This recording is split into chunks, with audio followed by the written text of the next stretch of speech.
Hello, my name is Tony, and this is my TED Talk about women in architecture. And we're primarily going to be focused on women from the 1990s all the way to the present. So Alex got part of the main structure where they mainly just started, but I'm also going to talk about the quality and what women went through before, the 1990s to present as well. So let's get started.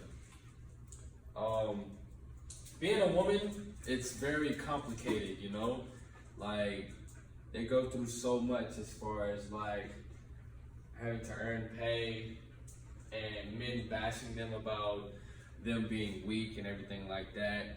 And as you know, women already have a hard enough time trying to be a main, a main gender in this era, or have at least some equality with men. As you know, like things were just never a fit to a woman's regard. But a lot of things started to even out through history. As you can tell, we have women doing a plethora of things now, and being in charge more, or being supervising men and stuff like that. So one complication I want to talk about is like in the 1900s, where, as you know, women had to fight to vote. And this was a big thing because back then, men felt like women, or the sub-councils and them felt like women didn't have the ability to be able to change something. Only men could have that decision. And females thought as if being a housewife was just bad, but in a sense, they felt like they shouldn't have to always be at home and be that person that they should just come to. They wanted to do something as well. But people of the society, or men, thought they were the weaker, the weaker judgment, or the weaker gender,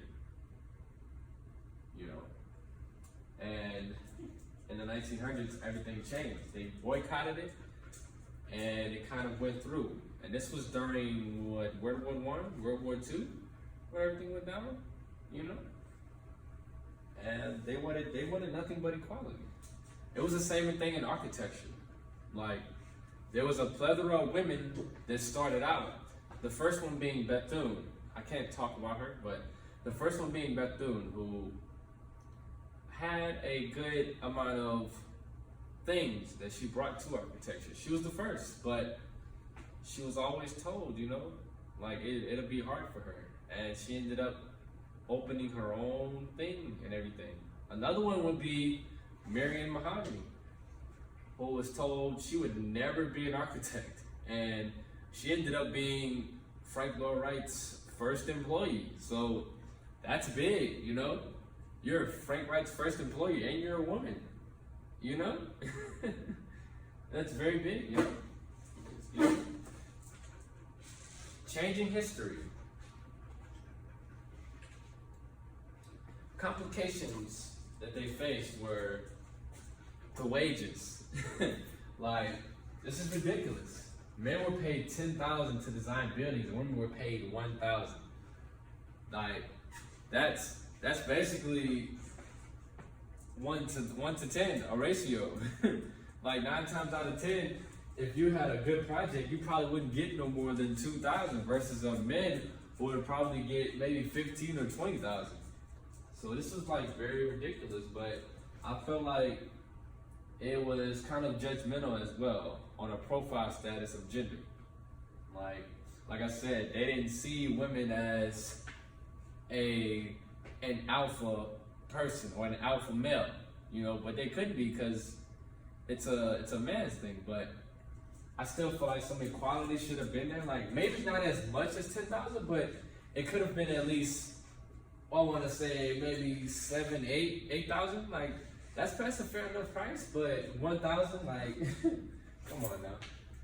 They're basically saying, as men, we support y'all. So you don't need this. You don't need this amount. You only need that because you're at home and stuff all the time. That's basically what that is. That's a big insult. That's what that is. Now, the next generation of architects who came from the crutches of Bethune started to differentiate architecture in so many ways, from curvatures to shapes to textural patterns on the outside of the buildings. Like, they even started discovering the mental possibilities of how things can go from one setting to another, but in different forms, like maybe clay models, metal, steel, constructional, industrial steel, and they use this. But the women after Bethune became more powerful in vernaculars because of them making their presence known. Now, most of the early women before 1990s were a lot, I want to say they were stuck in their husband's shadow of architecture. So they couldn't really sprout themselves away from their husband's big shadow of being that bigger architect. So these women did that. They built their own thing without partnership. Because a lot of the women before 1990s had a partnership with a man that was already, I want to say, big or coming up. So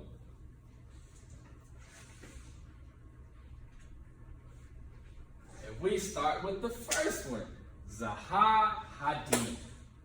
The woman, the myth, the legend. Like, there's so much you can say about her, but she was born in Iraq. She was the first woman to receive the Pritzker Award. And she received the Sterling Award twice. She was damned by Elizabeth II, which means it's kind of like a medieval thing, like, behold and they tap your shoulder twice, something like that, But in 2015, something big happened. She became the one and only woman to receive the Royal Gold Medal from the RIBA, which is one of the biggest architectural institutional associations today, next to AIA. And she received that. She was the first and only woman to receive that. And she was also coined the Queen of Curve. Now, stop right there. I value her as the Queen of Curve because most of her architecture is like very organic, and I can say she's an inspiration to a lot of my architecture. But the curvatures and everything that she implies into her designs, and you can tell that everything is flowed in, and you can see movement and you can see her concepts through her design. And it's not like it's just all put together or something that was just thought of overnight. Like, you can tell there was a thorough process in her designs. In her success, she studied mathematics at American University of Beirut, which is, I want to say it's not close to Paris, but it's somewhere around the Saudi Arabia area, I can say. She also studied architecture in London. Yes, she was Paris. That's what it was, Paris. That's where she studied everything at. And after graduation, she worked with her former professors, Koolhaas. And as we know, Koolhaas is big. Koolhaas is big on modern architecture. So she branched off on Koolhaas and Zegulus. So as we know, that kind of opened up some things, And then she would open up her own firm, which would revolutionize architecture for years to come. Now, this may be an understatement, but she took Koolhaas's modern architectural styles, and then she revolutionized it and made it her own into something that would be more extraordinary, but more courteous. So we have here the London Aquatic Center, one of one of the most fantastic centers you can see. And it started up as a potato chip that's laid down on the side with just a facade. Now, this is the inside. As you can see, we have the big lights, we have the light coming in for more light and more fixtures. And then on the outside, we have a little bit of this open area of space. And then we have this overhang from the chip. As you can see right here, it looks like, I want to say not a, it's basically like a big sheet of concrete, a thick sheet of concrete laid over, and then the foundation they made out of concrete, probably to, I want to say 9 to 12 feet deep. And then they uprooted the top gradually from 2 feet all the way up to 22 feet, I think it was, because they wanted to account for the inside bleachers, which were also made of concrete and connected to everything in it. The next one she did was the Guangzhou Opera House. Now, this right here, this is very fantastic. Like, as you can tell, you can't really see it, but there was, she played around with a lot of quadrilateral angles, and she made a hell of a lighting for this. Like in here, there's grooves and rooms and everything that roll around the room. And then here you have the structures that I don't want to say they're like the opera house in Australia, but they have a little similarity of the opera house right here. As you know, the Sydney Opera House points out and has these things that are coming out like spikes, but here she does her own thing, and she uses quadrilateral cubictures that kind of spread and expand, and then she leaves it open with facades of structural patterns to make the lighting and everything. And in here, as you get closer, you see that it's mirrored into rooms, and then this is just open area once you go inside, which it's basically like, I want to say 2-pan, 3-pan glass that keeps the music inside to keep people from, she wanted to keep people from listening or overhearing everything that didn't have money to pay for the opera inside. So it was kind of a privacy thing, more or less, for the thickened walls and everything, but